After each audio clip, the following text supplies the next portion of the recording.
Assalamualaikum warahmatullahi wabarakatuh.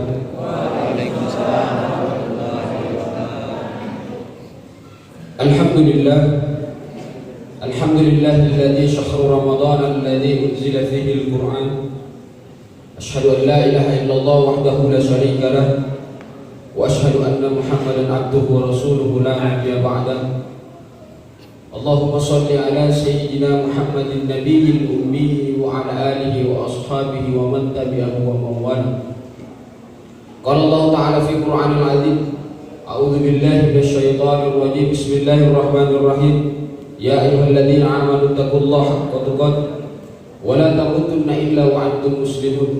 Wa qala ta'ala fi ayatin ukhra, ya ayyuhalladzina amanu kutiba 'alaikumus shiyam kama kutiba 'alal ladzina min qablikum la'allakum tattaqun. Shallallahul alaihi. Segala puja dan puji syukur kita panjatkan kehadirat Allah Subhanahu wa taala sebanyak tetesan air hujan. Segala puja dan puji syukur kita panjatkan kehadirat Allah Subhanahu wa taala sebanyak gugusan ombak di lautan. Dan segala puja dan puji syukur kita panjatkan kehadirat Dia yang menjelma dalam setiap nama dan setiap wujud, sebanyak ciptaan yang ada di langit dan di bumi dan di antara keduanya. Karena jika bukan nikmat tetesan darahnya, hembusan nafasnya, detak jantungnya, ayunan tangannya, maka mustahil bagi kita untuk bisa melaksanakan sholat isya secara berjamaah dan melaksanakan ibadah puasa di bulan suci Ramadan. Salam dan takzim kita kepada seluruh utusan Allah Subhanahu wa taala, bil khusus Nabiullah Muhammad sallallahu alaihi wasallam. Nabi yang karena keagungan namanya, Nabi yang karena dialah satu-satunya alasan sehingga Allah Subhanahu wa taala membentangkan dan menggelar alam semesta beserta seluruh isinya. Hadirin jamaah tarawih dan isya dan witir yang insyaallah dimuliakan dan dirahmati Allah Subhanahu wa taala. Pada malam ini kita sudah memasuki malam nuzulul Quran, malam di mana Al-Quran pertama kalinya diturunkan oleh Allah Subhanahu wa taala ke muka bumi. Syahrul Ramadan alladzi unzila fihi al-Quran. Banyak sekali hikmah yang sudah kita ambil selama 17 sampai dengan 17 Ramadan yang kita bisa jadikan sebagai bekal terbaik untuk menapaki 11 bulan yang akan datang. Yang pertama, ciptaan Allah yang paling pertama dan paling utama ialah Nur Muhammad sallallahu alaihi wasallam. Yang karena dialah sehingga Allah Subhanahu wa taala menggelar dan membentangkan alam semesta beserta seluruh isinya. Salah satu tugasnya Nabiullah Muhammad sallallahu alaihi wasallam ialah menjadi rasul. Diutus di Mekah dengan usia 63 tahun. Tidak ada perdebatan kenapa Rasulullah hanya 63 tahun sementara pendahulunya Nabi Nuh misalnya atau Nabi Adam 900 sampai dengan 1300 tahun. Tidak ada perdebatan soal berapa usianya. Barangkali Allah berkeinginan seperti ini, hai Muhammad, engkau 63 tahun saja, tapi saya kasih buku manual, saya kasih buku yang kemurniannya saya jaga. Inna nahnu nazzalna dzikra. Yang buku itu saya jaga, karena ternyata 900 tahun yang diberikan kepada umat-umat terdahulu, kepada nabi-nabi terdahulu sampai 1300 tahun, itu tidak cukup untuk mengkaji jati diri, tidak cukup untuk mengenali dirinya. Jadi sehingga engkau Muhammad cukup 63 tahun dengan buku manual yang saya berikan yang kemurniannya saya jaga. Inna nahnu nazzalna dzikra wa inna lahu lahafidun. Yaitulah Al-Qur'an. Hadirin jamaah tarawih dan witir yang insyaallah dimuliakan dan dirahmati Allah Subhanahu wa taala. Pertanyaan paling sederhananya yang mestinya kita lacak saat Rasulullah disuruh membaca Quran, saat Quran pertama kali diturunkan oleh Allah melalui malaikat Jibril. Pertanyaan paling sederhananya, apakah Quran dalam bentuk textbook sudah ada? Apakah Al-Quran dalam bentuk teks itu sudah ada saat Jibril mengatakan Iqra kitabaka ya Muhammad? Apakah Al-Quran dalam bentuk yang kita baca sekarang itu sudah ada? Sementara yang kita pahami Quran dalam bentuk teks itu dimushafkan di masa Utsman. Lalu apa yang dibaca Rasulullah saat Jibril memerintahkan Iqra kitabaka ya Muhammad? Nah, inilah penafsiran tradisional kita, penafsiran pemaknaan tradisional kita menganggap bahwa itu Quran. Tunggu dulu, kita mesti baca, sebab Quran diturunkan itu berangsur-angsur, lalu dimushafkan di masa Utsman. Sementara Rasulullah menerima wahyu pertama itu di Gua Hira. jauh sebelum dia menyampaikan firman. Tentu ini harusnya kita kaji. Tetapi memang membutuhkan waktu yang cukup panjang untuk mengetahui. Maka jawabannya Rasulullah, ma'ana biqari. Iqra kitabaka ya Muhammad, ma'ana biqari. Saya bukan bangsa pembaca. Saya bukan seorang pembaca, kata Nabi. Dia tidak mengatakan saya tidak tahu membaca. Salah satu alasan mengapa para ahli sejarah menyebutkan kenapa Rasulullah dikatakan sebagai Nabi yang ummi, Nabi yang dahulu, karena dianggap itu supaya Al-Quran itu tidak dijadikan sebagai bahan catatan kaum orang tadi, bahwa ini adalah hasil ciptaan dan karya seorang Muhammad. Tidak. Jawabannya ialah ma'ana biqari, apa yang mau dibaca. Ya jelas ya tidak ada yang mau dibaca, karena secara textbook tidak ada di Al-Quran. Ma'ana biqari. Tapi Jibril memerintahkan lagi, Iqra kitabaka ya Muhammad. Apa yang mau dibaca Jibril? Tidak ada bacaan ini. Lalu pertanyaan ketiga, Iqra kitabaka, Iqra bismi rabbikal ladzi khalaq. Bacalah dengan menyebut nama Tuhanmu yang menciptakanmu. Jadi apa ayat yang menyebutkan nama Tuhan? Iqra, Quran surat Al-Alaq adalah surat yang pertama turun, tapi ayat yang pertama turun bukan Iqra. Iqra itu kata perintah yang digunakan Jibril, karena Nabi Muhammad adalah orang Arab. Tidak mungkin dia menggunakan bahasa Indonesia. Iqra ya Muhammad. Maka ayat yang pertama turun adalah ayat yang menyebutkan nama Tuhan. Bismillahirrahmanirrahim.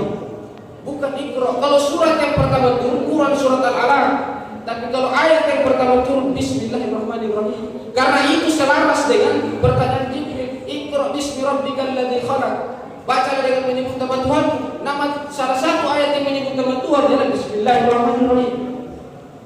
Hadirin jamaah tarun dan kita insyaallah dimuliakan dan dirahmati Allah Subhanahu wa taala. Nah, makanya ada penafsiran para ahli yang menyebutkan bahwa saat Jibril memerintahkan Muhammad membaca, yang dibaca dalam konteks, karena teks tidak ada, yang dibaca dalam konteks sosiokultural masyarakat Arab yang jahiliyah, yang dibaca dalam kondisi antropologis masyarakat Arab yang jahiliyah. Tetapi itu soal pemaknaan yang lain. Yang pastinya bahwa Al-Quran itu adalah hudan, Al-Quran itu adalah Al-Furqan, Al-Quran itu adalah Al-Bayyinah. Ini yang dimaksud dalam Quran surat Al-Baqarah ayat 3. Dzalikal kitabu la raiba fihi hudan lil muttaqin. Bahwa Al-Quran itu tidak ada lagi keraguan di dalamnya. Kenapa tidak ada lagi keraguan? Selaras dengan apa yang disampaikan Allah, Iqra kitabaka binafsi. Bacalah kitab yang terdapat di dalam diri. Hadirin jamaah tarawih yang insyaallah dimuliakan dan dirahmati Allah Subhanahu wa taala.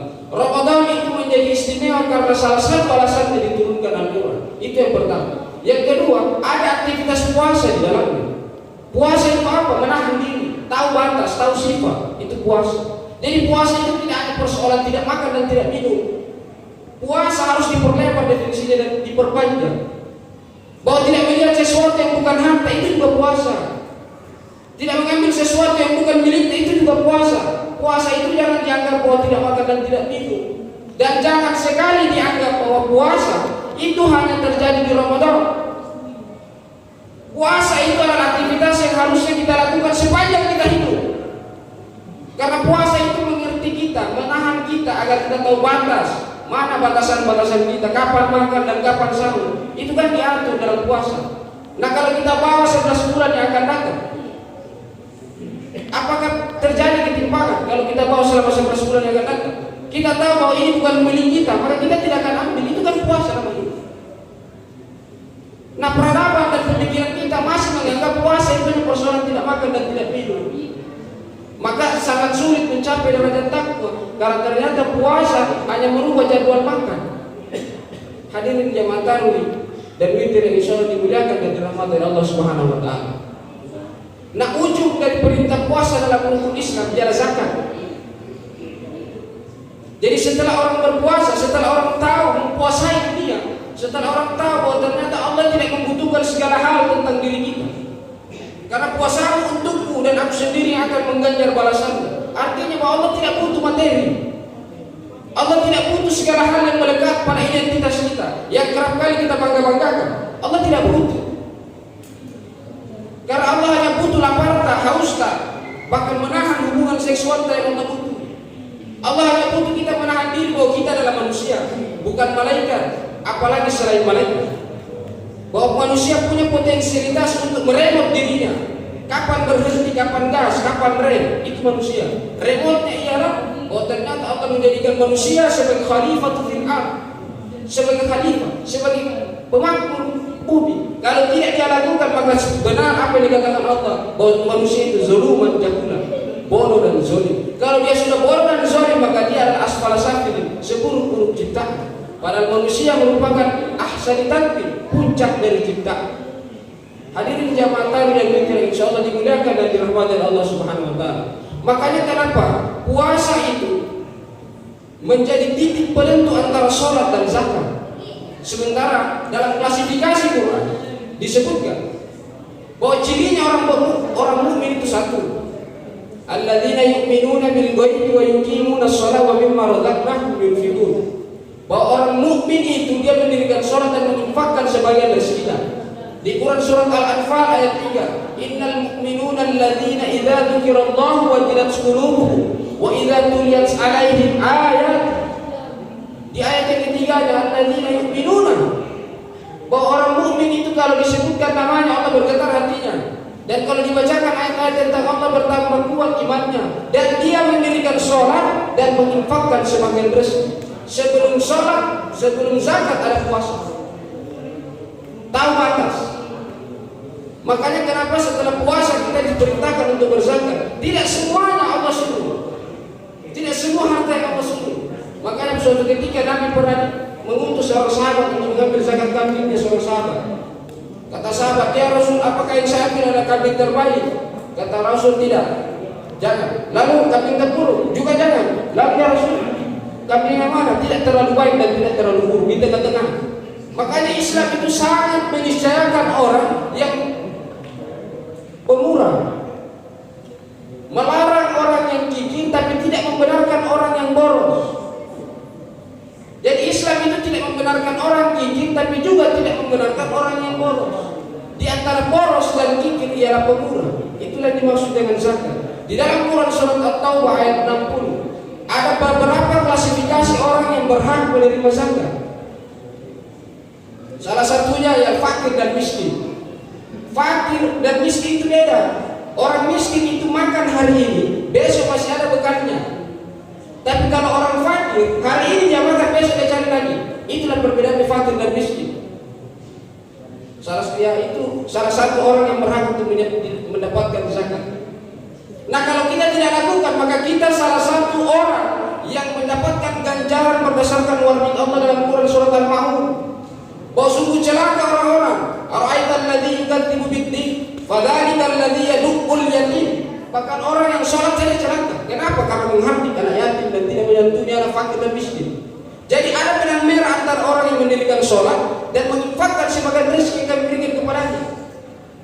Nah, sebelum kita tahu bahwa ternyata menginfakkan sebagian, kita harus tahu diri dulu bahwa ternyata ada sesuatu yang harus kita tahan kadarnya agar kita mencapai muflisin, agar apa yang kita berikan itu kadar ikhlas yang muncul. Agar kadar ikhlas yang muncul, makanya kita diwajibkan untuk berpuasa. Supaya apa? Supaya apa yang kita keluarkan itu adalah kita dengan rasa yang ikhlas.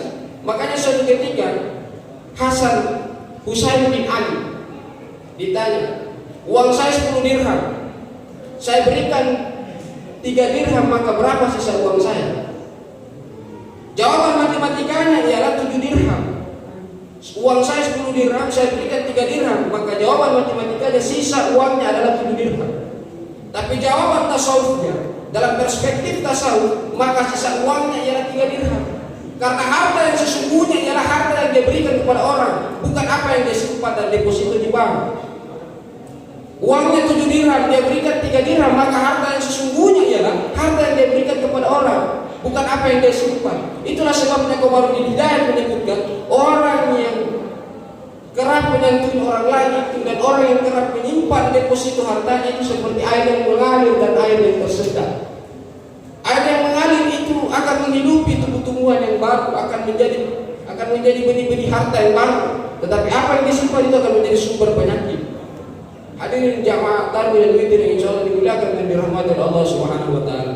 Itulah sebabnya mengapa Allah sangat menitik beratkan antara sholat dan menginfakkan sebagian rezeki yang kami berikan kepadanya.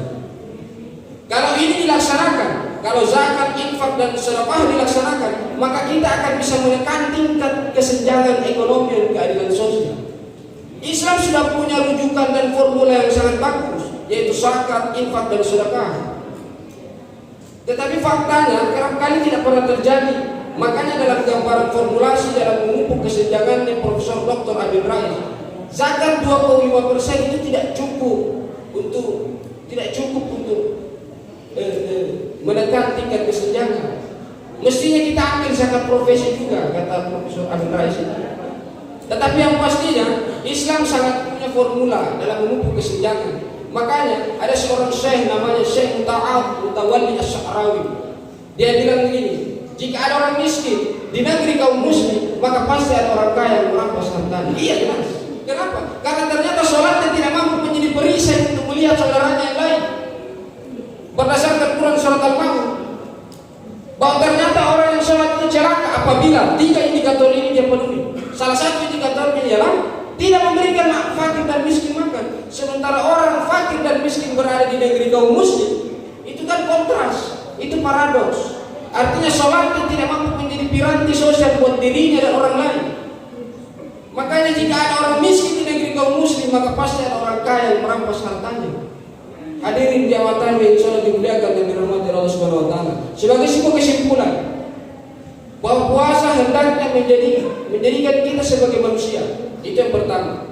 Yang kedua, puasa itu mendidik kita, menempa kita. Jadi puasa itu harus dipahami sebagai jam-jam pelatihan. Sama seperti tentara, ada jam dia apel, ada jam dia latihan, ada jam dia tidur. Jadi puasa itu jam kita latihan. Untuk apa kita dilatih? Supaya kita punya bekal 11 bulan yang akan datang. Agar kita mempuasai segala hal yang bukan punya kita. Kalau kita mempuasai segala hal yang punya kita, bukan punya kita, maka kita akan ikhlas merelakan sesuatu yang memang berhak orang lain dapatkan. Itu kan zakat, itu kan infak, itu kan sedekah. Makanya rukun Islam itu dia sesuatu yang simultan, tidak bisa putus. Kalau sudah salat harus sholat, kalau sudah sholat harus puasa, kalau sudah puasa zakat, baru haji di ujung.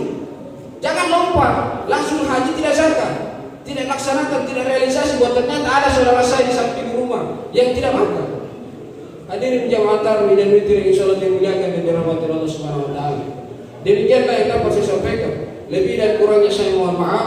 Billahi taufiq wal hidayah. Assalamualaikum warahmatullahi wabarakatuh.